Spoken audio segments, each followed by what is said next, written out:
आज है 15 अगस्त 2024 दिन गुरुवार।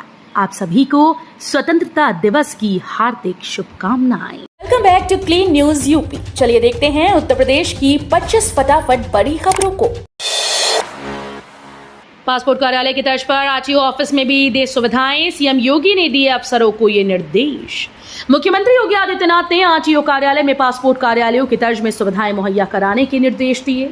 परिवहन निगम और परिवहन विभाग की समीक्षा बैठक में मुख्यमंत्री ने कहा कि आरटीओ कार्यालय में जनोपयोगी सुविधाएं बढ़ाएं, लोगों को अनावश्यक प्रतीक्षा न करनी पड़े, तकनीक का सहारा लें और प्रतिक्रियाओं का सरलीकरण करें। यूपी में शामली से गोरखपुर के बीच बनेगा एक्सप्रेसवे। गोरखपुर शामली एक्सप्रेसवे के बनने से न सिर्फ उत्तर प्रदेश बल्कि हरियाणा, पंजाब, दिल्ली को भी बेहतर कनेक्टिविटी मिलेगी। ये एक्सप्रेसवे संत कबीर नगर, सिद्धार्थनगर, बलरामपुर, बहराइच, लखनऊ, सीतापुर, शाहजहांपुर, हरदोई, बदायूं, रामपुर, मुरादाबाद, बरेली, संभल, बिजनौर, अमरोहा, मेरठ, सहारनपुर, मुजफ्फरनगर और शामली को जोड़ेगा। यूपी बोर्ड में अगले सत्र से 10 विषय पढ़ाने की तैयारी, पाठ्यक्रम बनाने को लेकर मंथन। नई शिक्षा नीति 4 वर्ष पहले घोषित की गई थी, अब उस पर अमल करने की तैयारी है। नई शिक्षा नीति के क्रम में जारी नेशनल करिकुलम फ्रेमवर्क 2023 के अंतर्गत हाई स्कूल में 10 विषय पढ़ाए जाने हैं। इनमें 3 विषय भाषा के होंगे। इसके अलावा 7 विषयों में गणित, विज्ञान, सामाजिक विज्ञान, अंतर विषयिक क्षेत्र, शारीरिक शिक्षा, कला शिक्षा और व्यावसायिक शिक्षा होंगे। यूपी में साइकिल चलाने के लिए हेलमेट पहनना हुआ जरूरी, लोगों से शुरू होगा विशेष अभियान।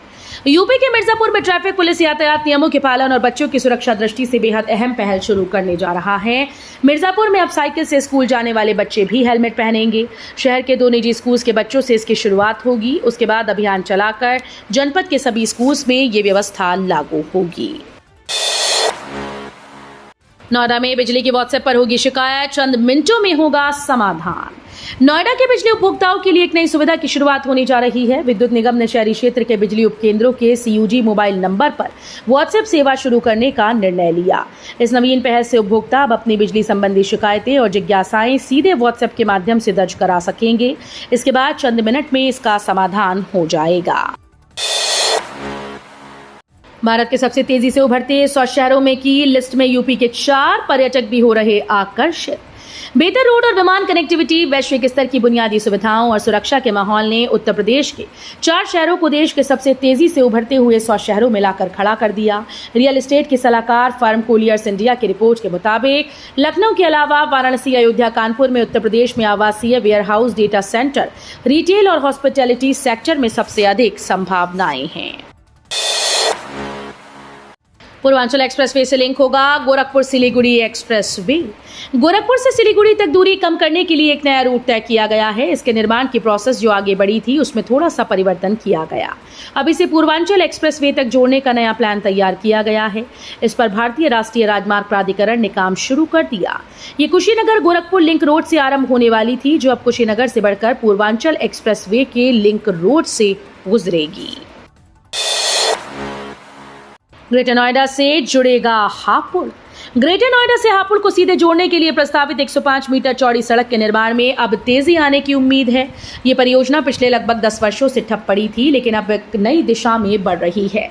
ईस्टर्न पेरिफेरल एक्सप्रेसवे तक सर्वेक्षण पूरा हो गया और उसके आधार पर अलाइनमेंट तैयार कर परियोजना विभाग को भेजी जा चुकी है। इसके अलावा 35 किलोमीटर लंबी इस सड़क के लिए 70% जमीन का अधिग्रहण भी पूरा हो चुका है और बाकी भूमि की खरीद के लिए बातचीत जारी है। बिन बिजली खंभा है खड़ा, अयोध्या में लाइट्स चोरी होने पर अखिलेश का तंज।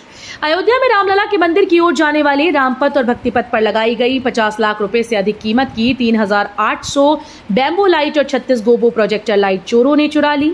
इसे लेकर सपा मुखिया अखिलेश यादव ने भाजपा सरकार पर निशाना साधा। उन्होंने ट्वीट कर कहा कि भाजपा सरकार मतलब अंधेर नगरी, सब तरफ अंधकार। उन्होंने तंज कसते हुए कहा कि अयोध्या में चोरों ने कानून व्यवस्था की बत्ती गुल कर दी। दूसरे संप्रदाय को घर बेचने पर हिंदू परिवारों ने लगाए मकान बिकाऊ के पोस्टर, पलायन का किया ऐलान। एक महिला के मुस्लिम परिवार को मकान बेचने का मामला तूल पकड़ रहा है। महिला के मकान बेचने के बाद आसपास के मकान स्वामियों ने भी अपने घरों पर मकान बिकाऊ के पोस्टर लगा दिए, साथ ही कॉलोनी से पलायन का ऐलान कर दिया। घटना के बाद मौके पर पहुंची पुलिस ने लोगों को समझाकर मकान बिकाऊ के पोस्टर हटवाए, साथ ही मुस्लिम परिवार को मकान बेचने वाली महिला को भी समझाया। 17 पुलिसकर्मियों को वीरता पदक, माफिया अतीक के बेटे को ढेर करने वाली एसटीएफ टीम को भी सम्मान। स्वतंत्रता दिवस के अवसर पर प्रदेश पुलिस के 17 पुलिसकर्मियों को राष्ट्रपति का वीरता पदक देने की घोषणा की गई। इसके अलावा नागरिक सुरक्षा में assistant deputy controller Banwari Lal को भी वीरता पदक प्रदान किया गया। वहीं 4 पुलिसकर्मियों को विशिष्ट सेवा के लिए और 70 को सराहनीय सेवाओं के लिए राष्ट्रपति का पदक दिया गया। साइकिल दौड़ाने के लिए सपा ने बिछाई सियासी बिसात, इस बार रोचक मुकाबला। मुरादाबाद जिले की कुंदर की विधानसभा उपचुनाव में साइकिल दौड़ाने के लिए सपा ने सियासी बिसात बिछानी शुरू कर दी। बसपा के वोटर्स को रिझाने के लिए पार्टी नए सिरे से रणनीति बनाने पर मंथन कर रही है। इसके अलावा सपा की नज़र भाजपा से नाराज मतदाताओं पर भी रहेगी। वहीं टिकट के लिए सपा से 20 से अधिक दावेदार सामने आ चुके हैं। जन्माष्टमी पर मंगला आरती में शामिल हो सकेंगे सिर्फ 1000 लोग। उत्तर प्रदेश के मथुरा में वृंदावन के ठाकुर बांके बिहारी मंदिर में जन्माष्टमी की रात भगवान के प्राकट्य के बाद होने वाली मंगला आरती में इस बार भी सिर्फ 1000 भक्तों को ही मौजूद रहने की अनुमति दी जाएगी।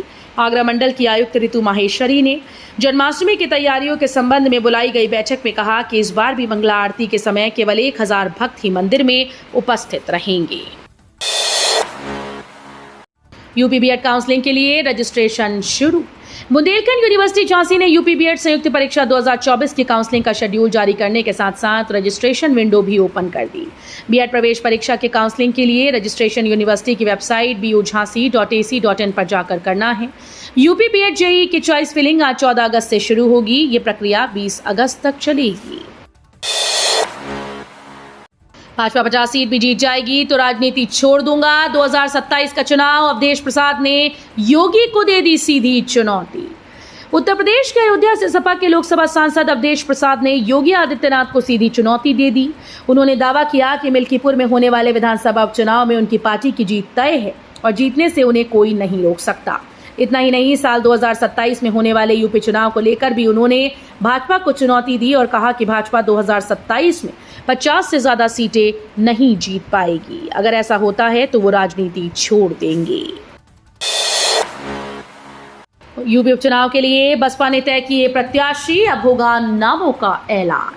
पिछले लोकसभा चुनाव में खराब प्रदर्शन के बाद बसपा विधानसभा उपचुनाव की तैयारियां तेज हो गई हैं। ज्यादातर सीटों पर प्रत्याशियों के नाम भी तय कर लिए गए और उनसे चुनाव प्रचार के लिए कह दिया गया। पार्टी 16 अगस्त से सार्वजनिक मंचों से प्रत्याशियों के नामों का ऐलान भी शुरू कर देगी। लोकसभा चुनाव में बसपा एक भी सीट नहीं जीत सकी। कुल वोट प्रतिशत भी महज 9.39% ही था। शॉपिंग सेंटर्स के मामले में लखनऊ टियर 2 शहरों में टॉप पर। शॉपिंग सेंटर्स के मामले में लखनऊ टियर 2 शहरों में देश का नंबर 1 शहर बन गया। सभी श्रेणियों में देश भर में 7वें स्थान पर काबिज है। नाइट फ्रैंक इंडिया की नवीनतम शोध report think India think retail 2024 में लखनऊ का ये उपलब्धि हासिल हुई। ये यूपी में प्रति व्यक्ति आय बढ़ने के चलते शॉपिंग के प्रति बढ़ते क्रेज का असर है। रिपोर्ट के अनुसार लखनऊ में ग्रॉस एलिजिबल एरिया करीब 57 लाख वर्ग फुट है। विभाजन विभीषिका दिवस के मौके पर योगी ने कांग्रेस और पाकिस्तान पर जमकर साधा निशाना। देश के विभाजन की याद में मनाए जाने वाले विभाजन विभीषिका दिवस के मौके पर प्रदेश की राजधानी में कार्यक्रम का आयोजन किया गया। प्रदेश के मुखिया योगी आदित्यनाथ की अगुवाई में इस मौके पर विभाजन विभीषिका स्मृति मौन पदयात्रा निकाली गई, जिसमें प्रदेश के कई नेतागण मौजूद रहे।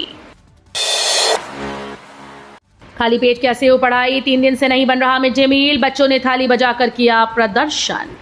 मऊ जिले के बनराव विकासखंड के प्राथमिक विद्यालय हेमई पर मिड डे मील न बनने पर बच्चों ने थाली बजाकर प्रदर्शन किया। बच्चों के अभिभावकों के अनुसार 3 दिन से विद्यालय में भोजन नहीं बन रहा। बच्चे भूखे पेट ही घर चले जा रहे हैं। भूखे पेट पढ़ाई कैसे हो, इस बाबत अभिभावकों ने चिंता व्यक्त की।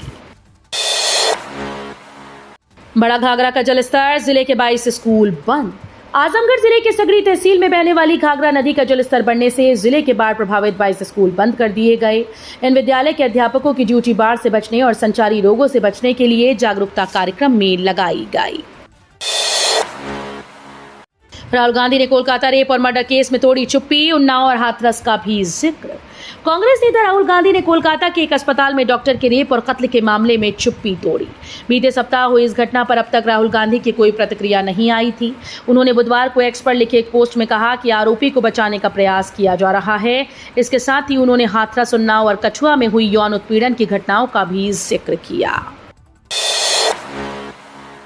योगी आदित्यनाथ इसी महीने आएंगे नोएडा। भारत में प्रौद्योगिकी और नवाचार के क्षेत्र में एक महत्वपूर्ण घटना की तैयारी पूरी हो चुकी है। आगामी 24 से 27 अगस्त 2024 तक नोएडा स्थित नोएडा इंडोर स्टेडियम में टेक्नीशियन वर्ल्ड रोबोटिक्स चैंपियनशिप 2024 का आयोजन होगा। इसके लिए सीएम योगी इस महीने नोएडा आ सकते हैं। ये प्रतिष्ठित इवेंट इलेक्ट्रॉनिक्स और सूचना प्रौद्योगिकी मंत्रालय के सहयोग से आयोजित किया जा रहा है। पीएम मोदी लाल किले से करेंगे राष्ट्र को संबोधित। पूरा देश आजादी के रंग में रंग चुका है। पीएम मोदी 78वें स्वतंत्रता दिवस के अवसर पर दिल्ली के लाल किले से राष्ट्र को संबोधित करेंगे। इस वर्ष के स्वतंत्रता दिवस की थीम विकसित भारत 2047 है। सरकार की ओर से कहा गया कि ये समारोह 2047 तक देश को एक विकसित राष्ट्र में बदलने की दिशा में सरकार के प्रयासों को नए सिरे से बढ़ावा देने के लिए एक मंच के रूप में काम करेगा। उत्तर प्रदेश में 221 किलोमीटर की लंबी नई नहर परियोजना से जुड़ेगा ये जिला। उत्तर प्रदेश के हमीरपुर जिले को मुख्यमंत्री योगी आदित्यनाथ ने बड़ी सौगात दी। प्रदेश के हमीरपुर जिले को केन बेतवा परियोजना से जोड़ा जाएगा। मौजूदा समय में उत्तर प्रदेश के बुंदेलखंड के 4 जिलों को केन बेतवा लिंक परियोजना से जोड़े जाने का प्रस्ताव था। फिलहाल अब इस परियोजना को लेकर बड़ी अपडेट सामने आ रही है। उत्तर प्रदेश व मध्य प्रदेश और भारत सरकार के बीच इस परियोजना को लेकर समझौता हुआ। गोरखपुर में नर्सेस के लिए 100 सीट का छात्रावास बनेगा, पहली किश्त जारी। गोरखपुर के बीआरडी मेडिकल कॉलेज में नवनिर्मित सुपर स्पेशलिटी हॉस्पिटल में कार्यरत नर्सेस के लिए 100 सीटेड मैरिड नर्सेज छात्रावास का निर्माण होगा। इस पर 30 करोड़ 31 लाख 35 हजार रुपए खर्च होंगे। 3 अगस्त को मुख्यमंत्री योगी आदित्यनाथ ने इसका शिलान्यास किया था। शिलान्यास के 10 दिन के भीतर इस परियोजना के लिए पहली किश्त के रूप में 13 अगस्त को 2 करोड़ 47 लाख से अधिक की धनराशि जारी की गई। तो ये थी आज की 25 फटाफट बड़ी खबरें। अगर आपको न्यूज पसंद आई हो तो वीडियो को लाइक और शेयर जरूर करें। धन्यवाद।